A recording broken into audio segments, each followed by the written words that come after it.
ఒకటి అందరూ గుర్తుపెట్టుకోవాల్సింది ఏంటనంటే, చంద్రబాబు నాయుడు గారు అనే వ్యక్తికి మేము ప్రతిపక్ష హోదా ఇచ్చాం. చంద్రబాబు నాయుడు అనే వ్యక్తిని మేము ప్రతిపక్ష హోదా ఇచ్చినాం. ఎక్కడా రూలింగ్ లేదు, ఎక్కడా there is no rule.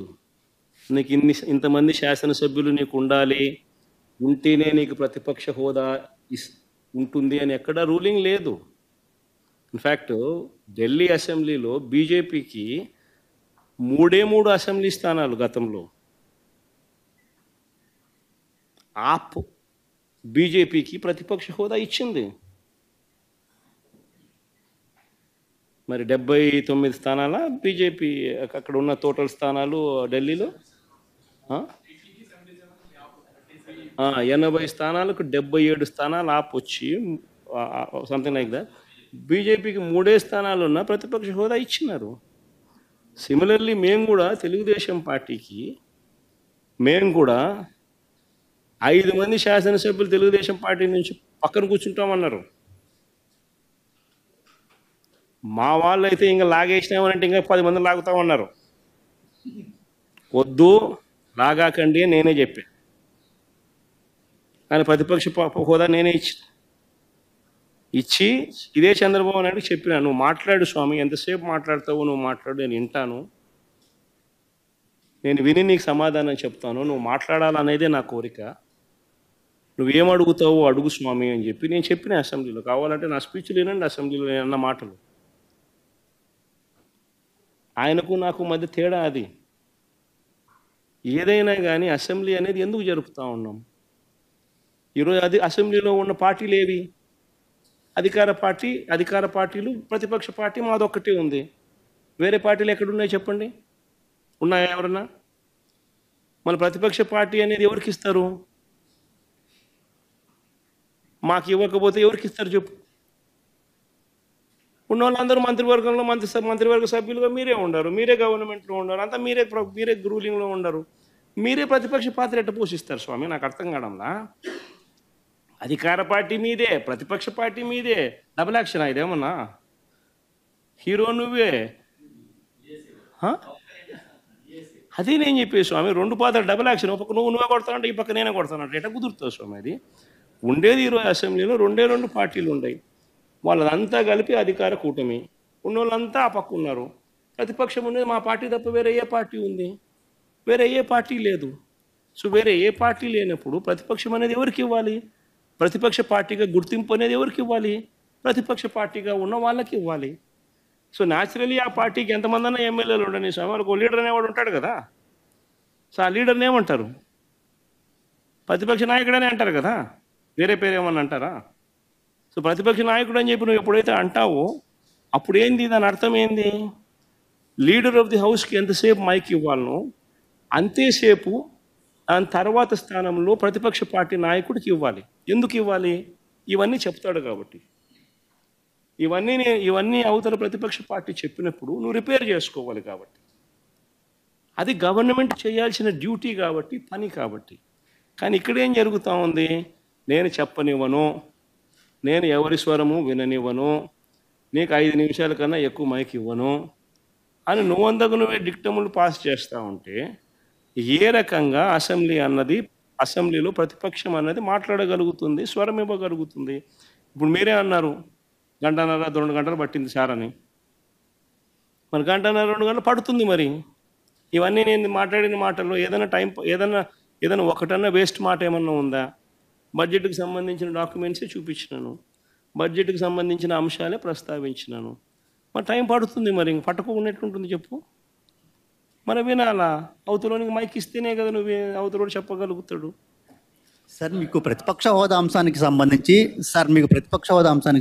Pawan Kalyan గారు ఒక కామెంట్ చేశారు. వైఎస్ఆర్ కాంగ్రెస్ పార్టీకి వచ్చినటువంటి ఓట్ల శాతాన్ని, సీట్ల శాతాన్ని బట్టి చూస్తే జర్మనీలో అయితేనే వస్తుంది, ఇక్కడ రాదు, ఇక్కడ 5 ఏళ్ళు రావడం కష్టం అని ఒక విమర్శ చేశారు సార్. ఆ మనిషి కార్పొరేటర్కి ఎక్కువ, ఎమ్మెల్యేకి తక్కువ. జీవితకాలంలో ఇప్పుడు ఎమ్మెల్యే ఒకసారి అయినాడయ్యా. అహంకారానికి ప్యాంటు షర్ట్ వేస్తే అచ్చు జగన్మోహన్ రెడ్డి గారిలాగా ఉంటుంది. జగన్మోహన్ రెడ్డి గారు బాగా ఫ్రస్ట్రేషన్లో ఉన్నారని నాకు అర్థమైంది. అధికారంలో ఉన్నప్పుడు దౌర్జన్యాలు, ఇంకో పక్కన అవినీతి అడ్డగోలుగా వ్యవహరించారు. ప్రతిపక్షానికి వచ్చిన తర్వాత ఈరోజు నీతులు విలువల గురించి మాట్లాడుతూ నిజంగానే చాలా చాలా ఆశ్చర్యం ఉంది. జగన్మోహన్ రెడ్డి గారిలో మేమందరం కోరుకునేది ఏంటంటే ఒక ముఖ్యమంత్రిగా పనిచేసిన వ్యక్తి ఉందాతనంగా మాట్లాడతారు, వాస్తవాల దగ్గరగా మాట్లాడతారు, ఒక వ్యక్తిని కించపరిచే విధంగా మాట్లాడతారని కించపరుచుకునే విధంగా మాట్లాడతారని అనుకున్నాం.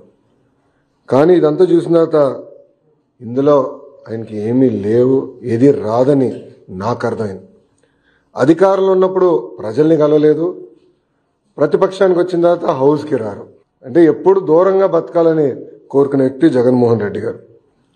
ముఖ్యమంత్రి పదవి కోసం సొంత తండ్రి శవాన్ని పక్కన పెట్టుకుని ఆనాడు సంతకాలు సేకరణ చేసిన వ్యక్తి జగన్మోహన్ రెడ్డి గారు. 2019 ఎన్నికల్లో సొంత బాబాయిని లేపేసి మేమేదో చేశామన్న నింద మా పైన వేసిన వ్యక్తి జగన్మోహన్ రెడ్డి గారు. ఇంతేకాకుండా ఈరోజు ప్రభుత్వం పైన, బడ్జెట్ పైన, గౌరవ ఉప ముఖ్యమంత్రి గారి పైన మాట్లాడిస్తే నిజంగానే నాకు చాలా ఆశ్చర్యం వేస్తుంది. పరదాల ప్రభుత్వం ఈరోజు పోయింది. అదేవిధంగా బూతులు తిట్టే శాసనసభ్యులు కూడా పోయారు.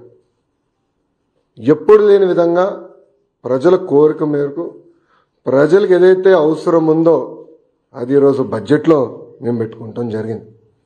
ఎన్నికల ముందల వై నాట్ 175 అని పదే పదే చెప్పిన వ్యక్తి ప్రజలు 11 స్థానాలు ఇచ్చారు. ప్రజలే మీకు ప్రతిపక్ష హోదా ఇవ్వకూడదని నిర్ణయించుకున్నారు. అది ఆయన ఇప్పుడు కూడా తెలుసుకోకుండా నిన్న చెప్పా వన్డే ముఖ్యమంత్రి కరెక్ట్గా హౌస్ ప్రారంభమయ్యే రోజు మొదటి రోజు వస్తారు, నాకు ప్రత్యేక హోదా క్షమించండి నాకు ప్రతిపక్ష నేత హోదా ఇవ్వాలి అని కోరుకుంటాడు, వెళ్ళిపోతాడు. మళ్ళీ ఎప్పుడు ఆయన కంపడరు. అలాంటి పరిస్థితి మనందరం చూస్తున్నాం. ఇప్పుడు ఆయన ఆలోచించాలి, ఎందుకు 11 స్థానాలు ప్రజలు ఆయనకి ఇచ్చారు. ఆయన ఆలోచించాలి, ఎందుకు సొంత తల్లి చెల్లి కార్యకర్తలు నాయకులు ఆయన నమ్మట్లేదని. మొన్న బ్యాలెట్ ద్వారా దాదాపు 67% ఓట్లు కూటమి అభ్యర్థులు ఆల్పాటి రాజేంద్ర ప్రసాద్ గారు, ఇంకో పక్కన రాజశేఖర్ గారు ఓట్లు సాధించారు. నేను చెప్పా ఈవీఎం అయినా బ్యాలెట్ అయినా గెలుపు కూటమి ప్రభుత్వం. అలాంటిది ఈరోజు గౌరవ ఉప ముఖ్యమంత్రి గారిని కించపరిచే విధంగా ఆయన మాట్లాడారు. ఆయన మాజీ ముఖ్యమంత్రి జగన్మోహన్ రెడ్డి గారు ఒకసారి ఆలోచించారు. మొన్న ఎన్నికల్లో ఆయనకు వచ్చిన మెజారిటీ ఎంత, గౌరవ ఉప ముఖ్యమంత్రి గారికి వచ్చిన మెజారిటీ ఎంత, మొన్న జరిగిన ఎన్నికల్లో వైకాపాకి ఎన్ని సీట్లు వచ్చినాయి, జనసేన పార్టీకి ఎన్ని సీట్లు వచ్చినాయో ఆయన ఒకసారి ఆలోచించాలి. అంతేగాని నోరుంది కనుక ఇప్పుడు కూడా నేను అనుకుందే రైటు, అధికారంలో ఉన్న వాళ్ళని నేను కించపరిచే విధంగా మాట్లాడతాను, ఎగతాళి చేస్తూ ఉంటాం, నిజంగానే చాలా చాలా బాధాకరం. ఈరోజు రాష్ట్రంలో మీరు చూస్తే ఎప్పుడు లేని విధంగా మన అభివృద్ధి కార్యక్రమాలు మనం ప్రారంభించుకున్నాం. ఎప్పుడు రాని విధంగా ఈరోజు పెద్ద ఎత్తున ఆంధ్ర రాష్ట్రానికి పెట్టుబడులు వస్తున్నాయి. మీరు చూసారు, ఒక టీసీఎస్ కానీ, ఆర్సిలర్ మిత్తల్ కానివ్వండి, ఎన్టీపీసీ గ్రీన్ కానివ్వండి, రిలయన్స్ సిబిజీ ప్రాజెక్టులు కానివ్వండి, ఇట్లా అనేక పెట్టుబడులు ఎప్పుడు రాని విధంగా మన రాష్ట్రానికి వస్తున్నాయి. గత ప్రభుత్వం కనీసం గుంటలు కూడా పూడ్చలేదు, ఆ గుంటలు పూడ్చే కార్యక్రమం కూడా మేము తీసుకుంటున్నాం. అంతేకాకుండా ఎప్పుడు జరిగిన విధంగా సంక్షేమం కూడా మేము చేస్తున్నాం. ప్రజలందరూ ఒక విషయం గమనించాలి, 2014లో పెన్షన్ 200 రూపాయలు, చాలని పెన్షన్ని 2000 రూపాయలు మేము చేశాం. 5 సంవత్సరాలు 2000 చేశాం. గత ప్రభుత్వం 1000 రూపాయలు పెంచేదానికి 5 సంవత్సరాలు తీసుకుంటే మొదటి నెలలో మేము అదే పెన్షన్ ఇంకో 1000 రూపాయలు మేము పెంచాం. వికలాంగులకి 6000 రూపాయలు ఇస్తున్నాం. బెడ్కి పరిమితమైన వాళ్ళకి నెలకి 15,000 రూపాయలు ఈరోజు కూటమి ప్రభుత్వం అందజేస్తుంది. ఇంకో పక్కన అన్న క్యాంటీన్, గత ప్రభుత్వం అన్న క్యాంటీన్ మూసేస్తే మన ప్రభుత్వం ఏర్పడిందంటే 198 అన్న క్యాంటీన్లు తిరిగి ప్రారంభించాం. ఎవ్వరు ఊహించిన విధంగా 1 కోటి గ్యాస్ సిలిండర్లు ఈరోజు కూటమి ప్రభుత్వం ఉచితంగా అందజేసింది. ఇంకా ఇసుక కూడా మీరు చూశారు, కేవలం లోడింగ్ ఛార్జీలు, ట్రాన్స్పోర్టేషన్ ఛార్జీలు తప్ప ఇసుకను కూడా మనం ఫ్రీ చేసాం. ఇంకా మిడ్ డే మీల్లో కానివ్వండి, సంక్షేమ హాస్టల్స్లో కానివ్వండి, ఈరోజు ఫైన్ రైస్ కూడా మన ప్రభుత్వం అమలు చేయబోతుంది. ఇంకా మే నెలలో తల్లికి వందనం కార్యక్రమం కానివ్వండి, అన్నదాత సుఖీభావ కార్యక్రమం కూడా అమలు చేయబోతున్నాం. 5 సంవత్సరాలు వాళ్ళు ఒక్క డిఎస్సి వేయలేదండి. అసలు డిఎస్సి పైన మాట్లాడే అర్హత మీకు ఎవరిచ్చారండి? నిరుద్యోగులు మా పైన బాధ్యత పెట్టారు. మొన్న జరిగిన గ్రాడ్యుయేట్ ఎన్నికల ఫలితాల తర్వాత బాధ్యత మాకు పెరిగింది. అందుకే మేము చాలా స్పష్టంగా చెప్పా, 1 మ్యాన్ కమిషన్ రిపోర్ట్ వచ్చిన వెంటనే డిఎస్సి ప్రక్రియ ప్రారంభిస్తాం. ఇప్పటికీ టెట్ పూర్తి చేశామని చెప్పి, అది కూడా ఈ నెలలోనే చేస్తామని కూడా నేను నిరుద్యోగులకు హామీ ఇచ్చాను. సో ఇట్లా ఇచ్చిన ప్రతి హామీ మేము ఒక పద్ధతి ప్రకారం నిలబెట్టుకుంటుంది కూటమి ప్రభుత్వం. ఇప్పుడన్నా జగన్మోహన్ రెడ్డి గారు వాస్తవాలు తెలుసుకుని, ఎందుకు ఆయనకు 11 సీట్లు వచ్చినాయి, కార్యకర్తల దగ్గరికి వెళ్ళి గతంలో ఆయన చేసిన తప్పులు తెలుసుకుంటే బాగుంటుందని ఈ సభాముఖం ఆయన తెలుపుకుంటూ, దయచేసి గౌరవ ఉప ముఖ్యమంత్రి గారి గురించి కానివ్వండి, గౌరవ ముఖ్యమంత్రి గారి గురించి ఆలోచించి మాట్లాడమని నేను కోరుతున్నాను. ఈరోజు ప్రజలు వాళ్ళని గెలిపించారు. ఎవరికి రాని మెజారిటీలతో వాళ్ళు గెలిచి ఒక ముఖ్యమంత్రిగా, ఉప ముఖ్యమంత్రిగా ఉన్నారు. వాళ్ళని కించపరిచే విధంగా మటుకు మాడితే మేము సహించాం. చాలా ఫర్మ్గా మేము కూడా మాడతాం. మిమ్మల్ని వదిలిపెట్టే ప్రసక్తే ఉండదు. గౌరవం అనేది ఇచ్చిపుచ్చుకోవాలి తప్ప ఏదంటే అది వాగితే మటుకు ప్రభుత్వం ఇక్కడ ఏదో కూర్చుని మేము వింటామనుకుంటే చాలా పొరపాటు.